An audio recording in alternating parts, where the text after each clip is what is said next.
міне 32 жыл болды, бірақ дегенмен тарих ешқашан өшпейді. Әр азаматтың жасаған сол қатыгез соғыстағы ел үшін, отан үшін берген борышы ешқашан ұмытылмайды. Біз тарихпен мақтануымыз керек. Қай жерде жүрсек те, марқұмдарды еске алып жүруіміз керек.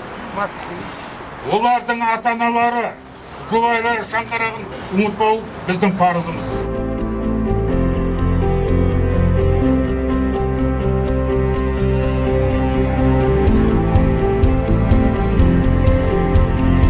Ауған соғысынан шығарылуына 32 жыл іс-шаралар жас ұрпаққа өте маңызды, өйткені жас ұрпақ бұл ерлікті есімізде қалдырып, болашақ ұрпаққа таратып айтып өтуге керек.